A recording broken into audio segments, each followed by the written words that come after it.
నమస్కారం Zee TV news కి స్వాగతం ముందుగా ముఖ్యాంశాలు విశాఖ కేజీహెచ్ లో చికిత్స పొందుతున్న ఫుడ్ పాయిజన్ బాధితుల్ని పరామర్శించిన హోంమంత్రి వంగలపూడి అనిత అనధికార హాస్టల్స్ నిర్వాహకుడు కిరణ్ ని వెంటనే అరెస్టు చేసి కేసు దర్యాప్తు చేయాలని ఆదేశాలు జారీ చేశామని వెల్లడి ప్రముఖ పుణ్యక్షేత్రం సింహాచలంలో కన్నుల పండుగ జరిగిన సింహాద్రి నాథుని నిత్య కళ్యాణం స్వామివారిని దర్శించి తరించిన భక్తజనం కోల్కతాలో ట్రైనీ వైద్యురాలు అత్యాచార హత్య ఘటనని ఖండించిన జనసేన డాక్టర్ సెల్ రాష్ట్ర చైర్మన్ డాక్టర్ బొడ్డేపల్లి రఘు డాక్టర్ల న్యాయమైన నిరసనకి జనసేన మద్దతుగా నిలుస్తుందని స్పష్టం వైజాగ్ ఫోటో జర్నలిస్టు అసోసియేషన్ ఆధ్వర్యంలో 2వ రోజు నిర్వహించిన ప్రత్యేక ఫోటోల ఎగ్జిబిషన్ ని సందర్శించి ఫోటోలను తిలకించిన ఎంపీ శ్రీభరత్ ఎమ్మెల్యే వంశీకృష్ణ చిన్నపిల్లల్ని విక్రయించే అంతర్రాష్ట్ర ముఠా గుట్టు రట్టు చేసిన విశాఖ టాస్క్ ఫోర్స్ పోలీసులు కేసు వివరాలు వెల్లడించిన పోలీస్ కమిషనర్ శంకబ్రత బాగ్చి కోట ఊరట్ల హాస్టల్ విద్యార్థుల మృతి ఘటనలో ట్రస్ట్ నిర్వాహకుడు కిరణ్ కుమార్ ని వెంటనే అరెస్టు చేయాలని ఏపీ హోంమంత్రి వంగలపూడి అనిత తెలిపారు. ఈ సందర్భంగా ఆమె అస్వస్థతకు గురైన చిన్నారుల్ని కేజీహెచ్ లో పరామర్శించారు. అనంతరం ఆమె మాట్లాడారు. అనుమతి లేకుండా హాస్టల్ నిర్వహిస్తున్నట్లు తెలిసిందని వెల్లడించారు. ఇటువంటి హాస్టల్స్ పై కఠిన చర్యలు తీసుకుంటామని చెప్పారు. అనుమతి లేకుండా నడుస్తున్న హాస్టళ్లపై చర్యలు ఉంటాయని అనిత స్పష్టం చేశారు. కాగా అనాథాశ్రమం విద్యార్థులు బయట నుంచి వచ్చిన ఆహారం తిని అస్వస్థతకు గురయ్యారని వివరించారు.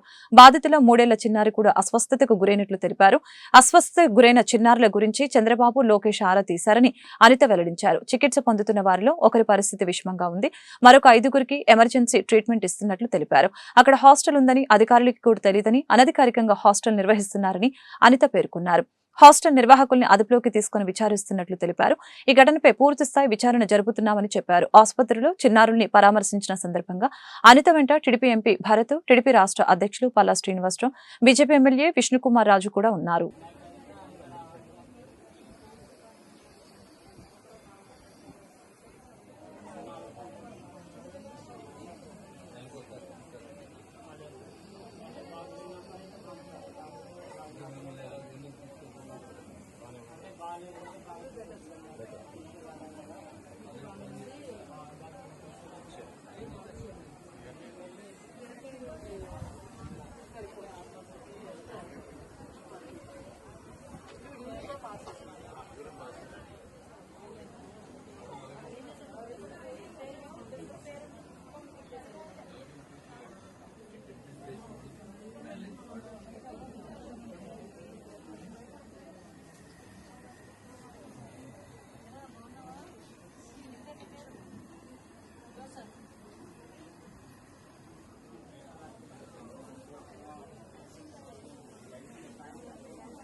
దేశంలోని ప్రముఖ పుణ్యక్షేత్రాలలో ఒకటిగా విరాజిల్లుతున్న సింహాచలం శ్రీ వరాహలక్ష్మి నరసింహస్వామి వారి నిత్య కళ్యాణం అంగరంగ వైభవంగా ఆలయ అర్చకులు స్వామి అమ్మవార్ల నిత్య కళ్యాణం నేత్రపర్వంగా జరిపించారు.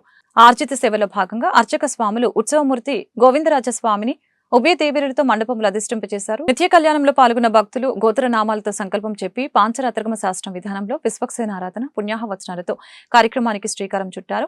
కంకణధారణ, నూతన యజ్ఞోపవిత సమర్పణ, జీలకర్ర, బెల్లం, మాంగళ్య ధారణ, తలంబ్రాల ప్రక్రియను కమనీయంగా జరిపించారు. అలాగనే మంత్రపుష్పం, మంగళ శాసనాల తర్వాత భక్తులకి వేదాశీర్వచనాలు, శేషవస్త్రాలు, స్వామివారి ప్రసాదాలను అందజేశారు.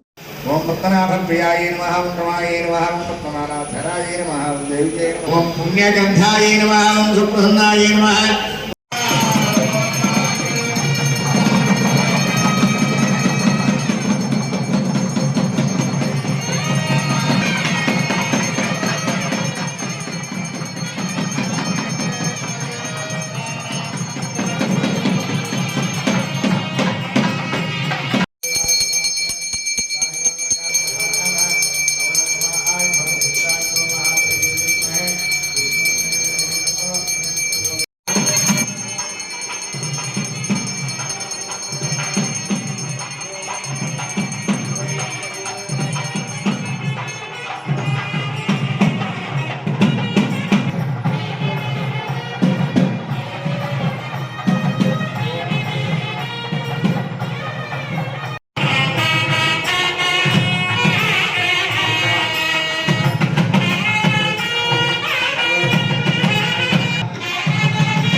అనుగ్రహాసాత్ భక్తానాం సగావిష్ణుత్రస్తభవంతో మహా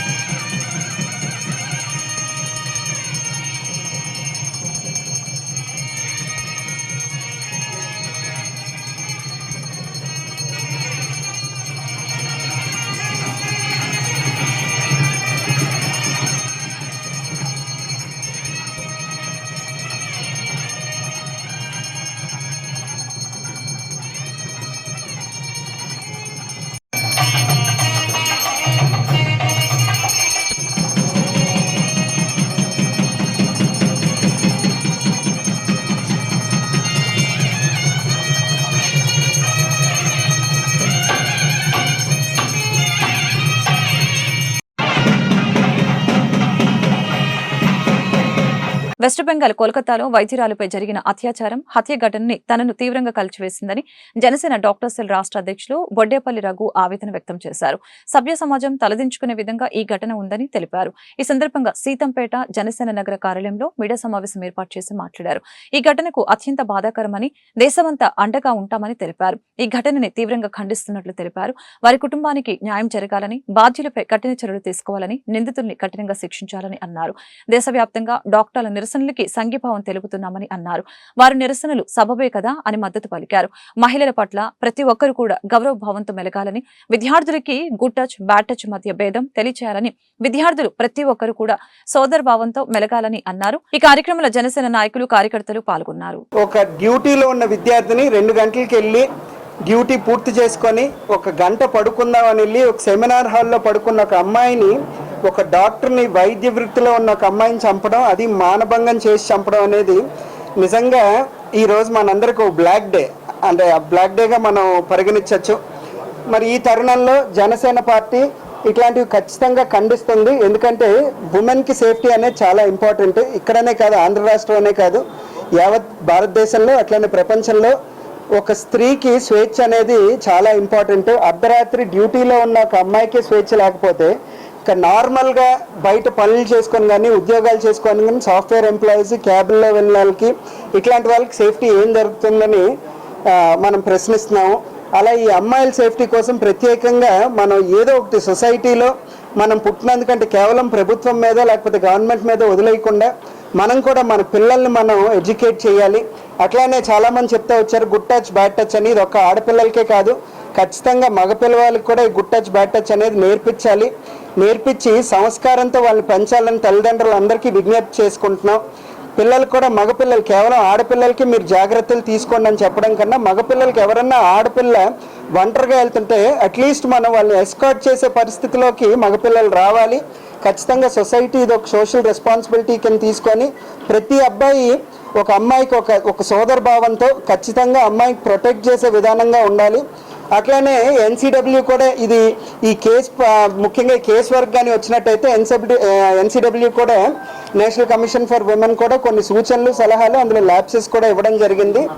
అలానే ఈ కేసుని సిబిఐ దేశంలోనే అత్యున్నత దర్యాప్తు సంస్థ అయిన సిబిఐ తీసుకోవడం, అట్లానే సుప్రీంకోర్టు కూడా సుమోటోగా ఈ కేసును తీసుకొని దర్యాప్తు చేయడం నిజంగా ఆనందంగా ఉంది. మీరు కూడా మీ దర్యాప్తును ఖచ్చితంగా వేగవంతం చేయాలని జనసేన పార్టీ నుంచి మేము కోరుకుంటున్నాం.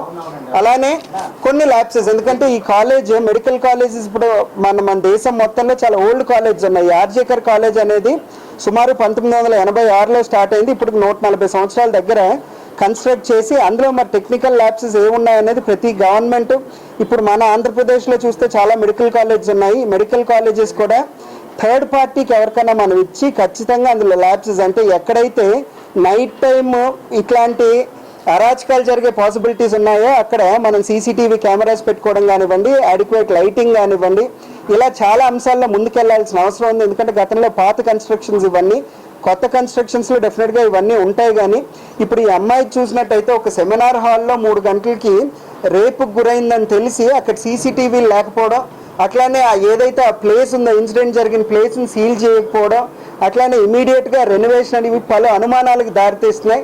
అలానే ఎవరైతే మీకు సంజయ్ రాయ్ అని ఉన్నారో ఆయన పోలీసుల తరపున సివిక్ టెక్నాలజీని ఎప్పటికప్పుడు అందిపుచ్చుకోవడంలో ఫోటోగ్రాఫర్ల పాత్ర వెలకట్టలేనిదని విశాఖ పార్లమెంటు సభ్యులు ఎం శ్రీ భరత్ పేర్కొన్నారు. బీచ్ రోడ్ లో మంగళవారం ప్రపంచ ఫోటోగ్రఫీ దినోత్సవం సందర్భంగా విశాఖ మ్యూజియంలో వైజాగ్ ఫోటో జర్నలిస్ట్ అసోసియేషన్ ఏర్పాటు చేసిన ప్రత్యేక ఫోటో ఎగ్జిబిషన్ రెండవ రోజు సందర్శకుల్ని విశేషంగా ఆకట్టుకుంది.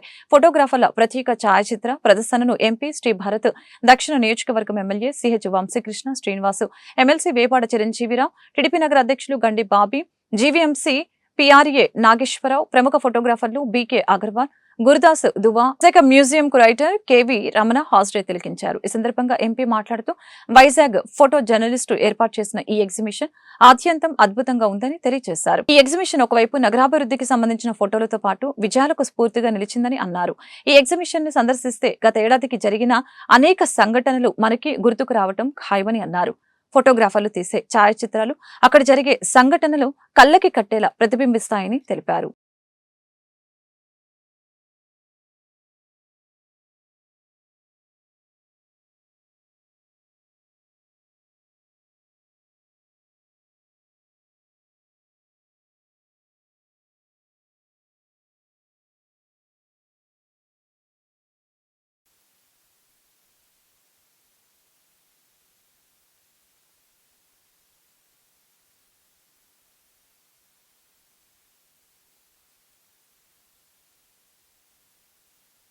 లైబ్రరీలో ఫోటోగ్రఫీ ఎగ్జిబిషన్ పెట్టి వాళ్ళు తీసిన ఫొటోస్, రకరకాల మూమెంట్స్, అది స్పోర్ట్స్ అవనివ్వండి, నేచర్ అవనివ్వండి, రెగ్యులర్ డైలీ లైఫ్లో జరిగే ఈవెంట్స్, ఎగ్జామినేషన్స్ చాలా బాగున్నాయి. కానీ వాళ్ళకి జస్ట్ అలా మాటల్లో చెప్పింది అని అక్కడ రాసిన దాంట్లో కూడా ఏంటంటే ఈ కాలంలో టెక్నాలజీ బాగా మారిపోతుంది అండ్ అంతా ఆర్టిఫిషియల్ ఇంటెలిజెన్స్తో లేని కూడా జరిగినట్టు ఆర్టిఫిషియల్ ఇంటెలిజెన్స్లో చూపించగలుగుతున్నారు.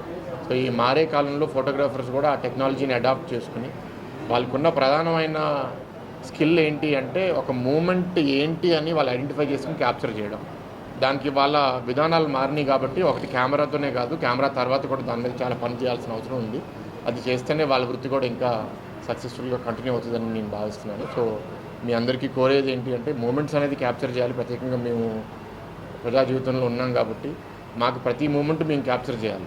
క్యాప్చర్ చేయకపోతే మేము పని చేసినా నువ్వు పని చేయలేదని చాలామంది మా గురించి అనుకుంటారు. సో నా జీవితంలో అందుకే నేను చంద్రబాబు గారిని కూడా మనం చూసాం, ఆయన కూడా ఒక కెమెరా తీసుకుని ఫొటోస్ ఎట్లా తీయాలనేది చూడడం జరిగింది. సో నాతో పాటు ఉన్న ఫోటోగ్రాఫర్ అంటే కిషోర్ మీ వెనకాలే ఉన్నాడు.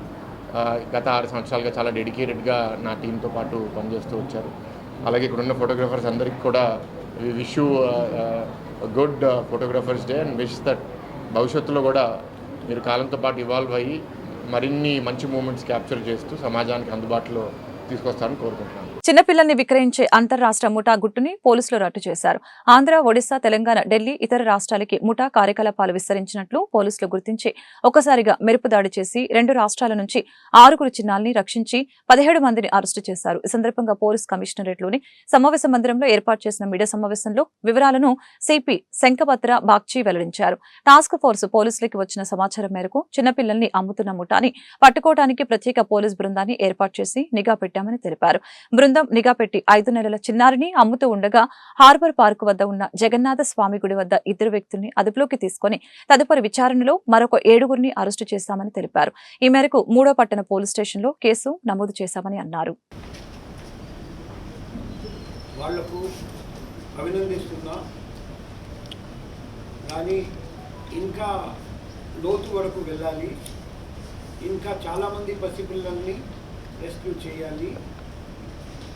ఇంకా చాలామంది ముద్దాయిలను అరెస్ట్ చేయాలి. ఇంకా చాలా రాష్ట్రానికి వెళ్ళాలి. సో మన పని కంటిన్యూ అవుతుంది. ఇది ఎంతవరకు ప్రోగ్రెస్ జరిగింది తెలియజేయడానికి ఈరోజు మనం కలుస్తున్నాము. ఫర్దర్ ప్రోగ్రెస్ జరిగిన తర్వాత ఫర్దర్ మీకు తెలియజేస్తాం. ఈ సందర్భంగా ఇంకొకటి చెప్పాలంటే, నేను రాగానే ఈ పసిపిల్లల్ని విక్రయించే ముఠా మన దేశంలో చాలా చోట్ల పనిచేస్తున్నారని మా మెడికల్ బ్యాక్గ్రౌండ్ నుండి నాకు తెలుసు. కాబట్టి రాగానే చర్య తీసుకున్నాము. మన జిల్లా కలెక్టర్ గారికి 80 హాస్పిటల్, హెల్త్ సెంటర్ ఎక్కడెక్కడ మన విశాఖపట్నం నగరంలో సరైన స్టెప్స్ తీసుకోవట్లేదు. అది రాస్తూ డిస్ట్రిక్ట్ కలెక్టర్ గారికి తగిన చర్య తీసుకోమని రిక్వెస్ట్ చేయడం జరిగింది. యాజ్ అడిషనల్ డిస్ట్రిక్ట్ మ్యాజిస్ట్రేట్ మేము కూడా అన్ని హాస్పిటల్స్, హెల్త్ సెంటర్స్కి 1 by 1 నోటీస్ పంపిస్తున్నాం. ఎందుకంటే పసిపిల్లల్ని అపహరించకుండా చూడడం అంటే ప్రతి చోట CCTV ఇన్స్టాల్ చేయాలి, అవి వర్కింగ్ కండిషన్లో ఉండాలి. 24/7 24 గంటలు CCTV ఫుటేజ్ మానిటర్ చేయాలి. అక్కడ ప్రైవేట్ సెక్యూరిటీ గార్డ్ పెట్టాలి. అండ్ అమ్మగారికి పిల్లలకి RFID ట్యాగ్స్ పెట్టాలి. అప్పుడు దొంగలించడానికి అవకాశం బాగా తగ్గిపోతుంది. సో ఇవన్నీ సెక్యూరిటీ ప్రికాషన్స్ ప్రతి హాస్పిటల్, ప్రతి హెల్త్ సెంటర్, ప్రతి నర్సింగ్ హోమ్లో ఖచ్చితంగా పెట్టమని మేము రిక్వెస్ట్ చేస్తున్నాం. సో మీ పిల్లలకు సంబంధించిన బయలాజికల్ పేరెంట్స్ని మేము గుర్తించాము సార్. ఇప్పుడు మేము గుర్తించాము 6 రకాల కారణాల వల్ల పిల్లల్ని ఇలా అమ్మడం జరుగుతుంది. నెంబర్ 1 వచ్చేసి hospital, health centre, nursing home నుండి పిల్లల్ని దొంగలించడం, అపహరించడం. అప్పుడు సంఘ సేవకుడు, సినీ నిర్మాత, తెలుగుదేశం సీనియర్ నాయకుడు, ఉపకార్ ట్రస్ట్ చైర్మన్ కంచెల అచ్యుతరావు సౌజన్యంతో చిరంజీవి యువత విశాఖ జిల్లా ఆధ్వర్యంలో మెగాస్టార్ చిరంజీవి జన్మదినాన్ని పురస్కరించుకొని ఈ నెల 21వ తేదీన సాయంత్రం నుంచి సాగర తీరంలో నిర్వహించే వేడుకల పోస్టర్ ని జనసేన పార్టీ కార్యాలయంలో ఆవిష్కరించారు.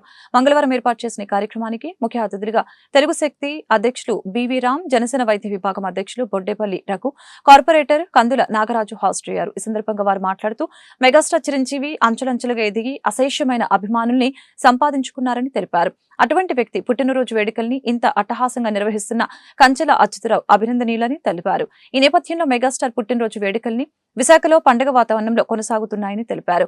ఎస్ ఎల్లాజీరావు అధ్యక్షులు చిరంజీవి యువత విశాఖ జిల్లా మాట్లాడుతూ ఈ ఏడాది బీచ్ రోడ్లో అత్యంత ఘనంగా వేడుక నిర్వహించేందుకు సన్నాహాలు చేస్తున్నట్లు తెలిపారు. ఈ వేడుకలకి కార్యక్రమ సూత్రధారి కంచెల అచ్యుతరావు, ఎమ్మెల్యేలు వంశీకృష్ణ, శ్రీనివాస్ యాదవ్, పంచకెల రమేష్, వెలగపూడి రామకృష్ణ బాబు, విష్ణుకుమార్ రాజుతో పాటు పెద్ద సంఖ్యలో వివిధ పార్టీల నాయకులు, అభిమానులు హాజరవుతారని తెలిపారు. ఈ కార్యక్రమాన్ని నగర ప్రజలు విజయవంతం చేయాలని పిలుపునిచ్చారు. నమస్కారాలు. ముఖ్యంగా ఈవేళ ఈ ప్రెస్ మీట్ పెట్టడం ముఖ్య ఉద్దేశం, నిన్న మాజీ కొనుగోలు శాఖ మంత్రి గుడివాడ అమర్నాథ్ ఏదో చంద్రబాబు నాయుడు గారు వాళ్ళు చేసిన అభివృద్ధిని ఓరలేక సహించలేక చంద్రబాబు స్టిక్కర్ వేసుకుంటారని చెప్పి మనం చేశారు. అంటే మీ హయాంలో మీరు ఏం చేశారో అడుగుతున్నాను. అలాంటిది మీరు ఏమీ చేయకుండా ఈరోజు అభివృద్ధి చేత కాదు, ఇది చేత కాదు. మీకు ఇవాళ చంద్రబాబు నాయుడు గారు ప్రజలు విశ్వసించి గెలిపిస్తే, నాగగారు విశ్వసిస్తే గెలిపిస్తే అది భరించలేక సిగ్గు లేకుండా కుక్కలా అవుతున్నాం. వైసీపీలో ఎవరు కూడా మాట్లాడలేదు.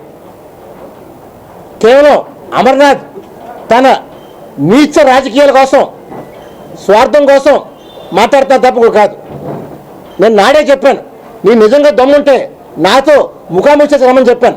చర్చకు రాలేవు, దొంగదారిగా దొంగచాటుగా ప్రెస్ మీట్ పెట్టుకొని మాట్లాడుతున్నావు. ఇప్పటికైనా సరే నువ్వు నిజంగా మగాడు అయితే రమ్మని పిలిపిస్తున్నాను. ఇది చేత కాదు. కానీ చంద్రబాబు పైన ఇంకోసారి కానీ ఎక్కడైనా కామెంట్ చేసావా చెప్పుదో కొడతా నా కొడుక మా మరి చెప్తున్నాను. ఈవేళ ఆంధ్రప్రదేశ్ రాష్ట్రాన్ని మొత్తం సర్వనాశనం చేశారు మీ జగన్ పాలనలో. ఈవేళ రాష్ట్రాన్ని గాడిలో పెడదామని, ముందు తీసుకెళ్దామని పవన్ కళ్యాణ్, చంద్రబాబు ఇద్దరు ఈ రాష్ట్రాన్ని ముందు పెడుతుంటే భరించలేక, ఓరవలేక, సహించలేక నాటకాలు ఆడుతున్నారు. జగన్మోహన్ రెడ్డి అప్పుల మీద అప్పులు చేశాడు. మొన్న ఆగస్ట్ నెలలో చంద్రబాబు ఆర్బీఐ నుంచి ₹1 అప్పు తేలేదు. That is Chandrababu Naidu. మీరే మాట్లాడుతున్నారు. ఇప్పటికైనా సరే వైసీపీ పార్టీ పూర్తిగా కలాస్ అయిపోయింది. అందువల్ల చంద్రబాబుని, పవన్ కళ్యాణ్ ఏ శక్తిలో ఆపలేవు. ఒక ప్రజలు సృష్టిపోతున్నాం. రేపు వచ్చే ఎలక్షన్లో కూడా ఈ 11 గ్రామాలు చేస్తున్నాను. 170కి 170 నాకు వస్తాయి. ఎందుకంటే ప్రజలు విశ్వసిస్తున్నారు. జనసేన టీడీపీ అంటే ఒక బ్రాండ్ అంబాసిడర్ ఈ రాష్ట్రానికి. దీని మీ మాసం మీ తరం కాదు. ఇంకా జగన్మోహన్ రెడ్డి శాసనం జరిగిపోతాడు. అందువల్ల ఇప్పటికైనా మీకు దమ్ముంటే ఏం అభివృద్ధి చేశారో మీరు చెప్పగానే అడుగుతున్నాం అమర్నాథ్కి. ఇది చెప్పకుండా దయచేసి ఇంకా దొంగచాటుగా పెట్టడం మనం చేస్తున్నాం. అలాగే ఇంకోటి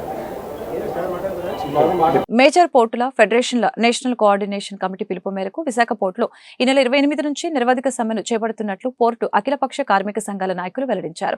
ఈ మేరకు మంగళవారం జగదాంబ జంక్షన్ సిఐటియు కార్యాలయంలో ఏర్పాటు చేసిన మీడియా సమావేశంలో వారు మాట్లాడారు. పోర్టు డాక్ కార్మికులకి షరతులు లేని వేతనం ఒప్పందం చేయాలని అన్నారు.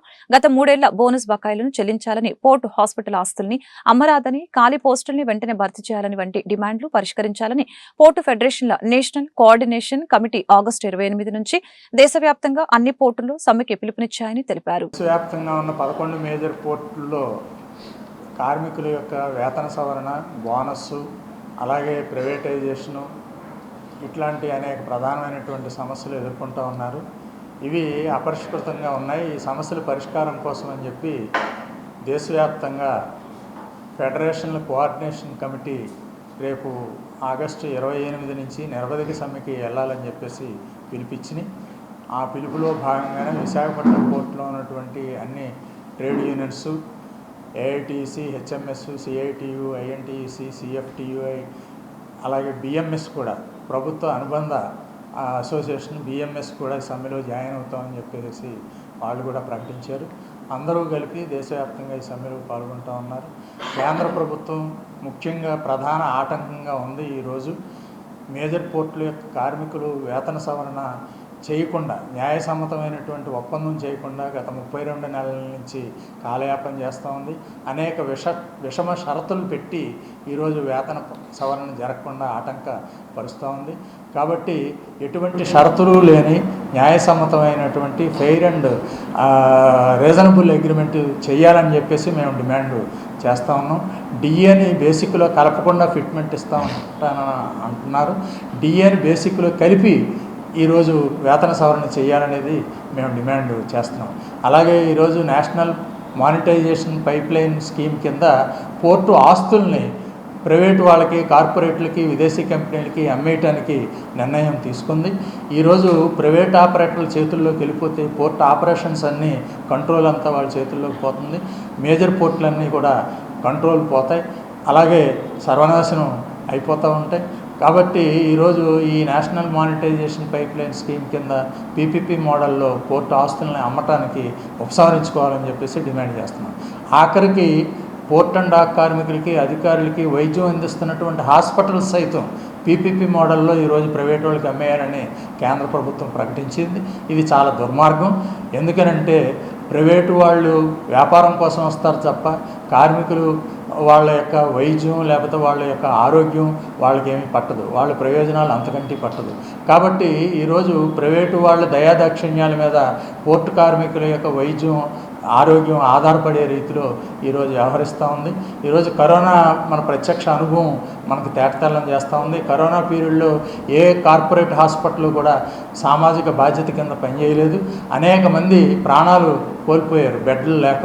ఎందుకనంటే వాళ్ళు వ్యాపారం కోసం లక్షలు గుంజుకోవటం కోసం బెడ్లు లేవని చెప్పేసి తిప్పి పంపేవారు. దానివల్ల అనేక మంది ప్రాణాలు కోల్పోయినటువంటి పరిస్థితి ఉంది. ప్రపంచవ్యాప్తంగానే, మన దేశంలోనే కాదు ప్రపంచవ్యాప్తంగానే ఇదే అనుభవం. ప్రైవేటు వైద్యం వల్ల లక్షలాది మంది ప్రాణాలు కోల్పోయినటువంటి పరిస్థితి.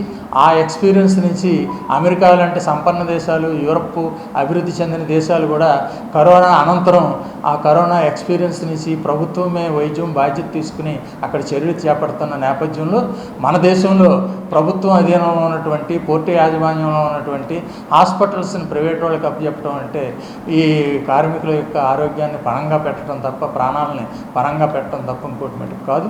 అందుకని హాస్పిటల్స్ని ప్రైవేటీకరణ చేయడానికి వీల్లేదు. పోర్టు యాజమాన్యమే సొంత నిధులతోటే ఈ సూపర్ స్పెషాలిటీ కింద మెరుగైన వైద్యం అందించే చర్యలు చేపట్టాలనేది డిమాండ్ చేస్తున్నాం. కోటవరట్ల ఫుడ్ పాయిజన్ కేసుకి సంబంధించి అనకాపల్లిలో జిల్లా ఎస్పీ ఎం దీపిక మీడియాతో మాట్లాడారు. ఈ సమావేశంలో ఆమె మాట్లాడుతూ పరిశుద్ధాత్మ అగ్నిశృతి ఆరాధన ట్రస్ట్ నడుపుతున్న నిర్వాహకుడు కిరణ్ కుమార్ ను అదుపులోకి తీసుకున్నామని పేర్కొన్నారు. ఈ దురదృష్టకర సంఘటనలో ఇప్పటివరకు 3 పిల్లలు మృతి చెందారు. వారిలో 2 చింతపల్లికి చెందిన పిల్లలు కాగా ఒకరు కొయ్యూరుకి చెందిన బాలిక అని తెలిపారు. శనివారం ఒక కార్యక్రమంలో మిగిలిపోయిన అన్నం సాయంత్రం పిల్లలకి పెట్టడం వల్లనే ఈ ఘటన జరిగి ఉండవచ్చని అన్నారు. ఇంకా 35 మంది పిల్లలు వివిధ హాస్పిటల్స్ లో చికిత్స అందిస్తున్నామని తెలిపారు. ప్రస్తుతం ఒకరి పరిస్థితి విషమంగా ఉందని చెప్పారు. కొంతమందికి మెరుగైన వైద్య చికిత్స కోసం విశాఖ కేజీహెచ్ కి కూడా పంపించామని చెప్పారు. జిల్లా వ్యాప్తంగా ఎటువంటి అనధికార హాస్టల్స్ నిర్వహిస్తున్న వారిపై చర్యలు తప్పవని, అక్కడ పిల్లల్ని ప్రభుత్వ హాస్టల్స్ లో చేరేలా చర్యలు తీసుకుంటామని జిల్లా ఎస్పీ ఎం దీపిక ఐపీఎస్ తెలిపారు. ఫస్ట్ మనకి వచ్చే న్యూస్ ఏంటంటే ఏఎస్ఆర్ జిల్లాలో 2 చిన్న పిల్లలు చింతపల్లి మండలంలో చనిపోయారని. వాళ్ళు కోటురత్న మండలం అనకాపల్లి జిల్లాలో ఒక హాస్టల్లో ఉండేవాళ్ళు. అక్కడ ఫుడ్ పాయిజనింగ్ జరిగిన వల్ల చనిపోయారని ప్రిలిమినరీగా మనకి వచ్చిన ఇన్ఫర్మేషన్. ఆ ఇన్ఫర్మేషన్ మీద ఎంక్వైరీ చేస్తే మనకి తెలిసింది ఏంటంటే రాజగోపాలపురం విలేజ్లో ఒక ట్రస్ట్ పెట్టి పాసా ట్రస్ట్ పరిశుద్ధత అగ్నిస్తుతి ఆరాధన సమితి అని ఒకటి పెట్టి ఆ ట్రస్ట్ కింద ఇది ఒక హాస్టల్ నడుపుతున్నారు. ఈ హాస్టల్లో మన ట్రైబల్ ఏరియాస్ నుంచి పిల్లల్ని తీసుకొచ్చి అక్కడ ఉండి వాళ్ళని స్కూల్స్కి పంపించేవాళ్ళు. ఇలాంటి 86 పిల్లలు మన ఈ హాస్టల్లో ఉండేవాళ్ళు. ఈ పిల్లలందరినీ కూడా ఇమీడియట్గా మనం ట్రేస్ చేసి వాళ్ళ ఫోన్ నెంబర్స్ ఐడెంటిఫై చేసి వాళ్ళ పేరెంట్స్కి ఫోన్ చేసి అందరినీ కూడా మెడికల్ ఫెసిలిటీస్కి తెస్తాం జరిగింది. ఇప్పుడు ఇట్లాంటి ఎఫర్ట్ చేసిన తర్వాత ఇప్పుడు ఈ టైంకి మనకి సుమారు 35 పిల్లలు ఇప్పుడు హాస్పిటల్లో ఉన్నారు. అందరికీ కూడా మంచి చికిత్స పొందుతుంది. అండ్ తర్వాత 3 పిల్లలు ఈ లాస్ట్ ట్రాజెడీ. 2 పిల్లలు చింతపల్లి మండలంలో, ఒక child from Koyyuru mandal have lost their life.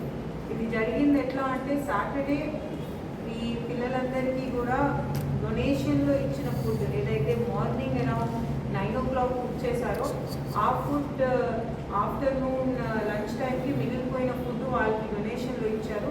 ఆ ఫుడ్ ఇచ్చి ఆ పిల్లలకి రాత్రి డిన్నర్లో పెట్టారు. ఆ ఫుడ్లో కొంచెం కంటామినేటెడ్ ఫుడ్ తినడం వల్ల ఈ పిల్లలకి ఫుడ్ పాయిజనింగ్ జరుగుతుంది అని మనం ప్రిలిమినరీగా అనుకుంటున్నాము. ఆ పిల్లలు నెక్స్ట్ డే మార్నింగ్కి వాళ్ళకి వామిటింగ్స్ అలాంటి ప్రాబ్లమ్స్ మొదలైనా దాని తర్వాత పిల్లలకి చికిత్స ఇప్పించకుండా వాళ్ళని వాళ్ళ పేరెంట్స్ని పిలిపించేసి వాళ్ళ విలేజెస్కి ఏ అయితే ఏజెన్సీ ఏరియాలో ఉన్న విలేజెస్ ఉన్నాయో అక్కడికి పంపించేశారు.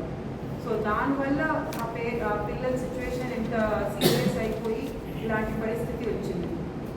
సో ఇలా చేసినందుకు ఎవరైతే ఆ ట్రస్ట్ నడిపే అతను కిరణ్ కుమార్ అనే అతను ఉన్నారో అతని మీద మనం culpable homicide not amounting to murder అంటే 304 పార్ట్స్ పాత ఐపీసీలో ఇప్పుడు 105 BNS సెక్షన్లో కేసు నమోదు చేసి అతను అరెస్ట్ చేశాం. ఆల్రెడీ అతను అరెస్ట్ చేస్తాం జరిగింది. ఇంకా దీంట్లో ఇంకా కూడా దర్యాప్తు చేసి అతనితో పాటు అతన్ని ఈ హాస్టల్ నడుపుతంలో ఎవరైనా సహకరించుంటే వాళ్ళని కూడా ఫర్దర్ అరెస్ట్ చేస్తాము. అండ్ మిగతా అన్ని విషయాలు కూడా అసలు ఈ హాస్టల్ ఎట్లా నడిపారు, ఆ ట్రస్ట్ ప్రాపర్ రిజిస్టర్డ్ ఉందా లేదా అన్ని కూడా మేము వెరిఫై చేస్తాం. వార్తలు ముగించే ముందు ముఖ్యాంశాలు మరొకసారి. విశాఖ కేజీహెచ్ లో చికిత్స పొందుతున్న ఫుడ్ పాయిజన్ బాధితుల్ని పరామర్శించిన హోంమంత్రి వంగలపూడి అనిత. అనధికార హాస్టల్స్ నిర్వాహకుడు కిరణ్ ని వెంటనే అరెస్టు చేసి కేసు దర్యాప్తు చేయాలని ఆదేశాలు జారీ చేశామని వెల్లడి. ప్రముఖ పుణ్యక్షేత్రం సింహాచలంలో కన్నుల పండుగ జరిగిన సింహాద్రి నాథుని నిత్య కళ్యాణం. స్వామివారిని దర్శించి తరించిన భక్తజనం. కోల్కతాలో ట్రైనీ వైద్యురాలు అత్యాచార హత్య ఘటనని ఖండించిన జనసేన డాక్టర్ సెల్ రాష్ట్ర చైర్మన్ డాక్టర్ బొడ్డేపల్లి రఘు. డాక్టర్ల న్యాయమైన నిరసనకి జనసేన మద్దతుగా నిలుస్తుందని స్పష్టం. వైజాగ్ ఫోటో జర్నలిస్టు అసోసియేషన్ ఆధ్వర్యంలో 2వ రోజు నిర్వహించిన ప్రత్యేక ఫోటోల ఎగ్జిబిషన్ ని సందర్శించి ఫోటోలను తిలకించిన ఎంపీ శ్రీభరత్, ఎమ్మెల్యే వంశీకృష్ణ. చిన్నపిల్లల్ని విక్రయించే అంతర్రాష్ట్ర ముఠా గుట్టు రట్టు చేసిన విశాఖ టాస్క్ ఫోర్స్ పోలీసులు. కేసు వివరాలు వెల్లడించిన పోలీస్ కమిషనర్ శంకబ్రత బాగ్చి. ఈ వార్తలు ఇంతటితో సమాప్తం. మరొక బులెటిన్ మళ్ళీ కలుద్దాం. నమస్కారం.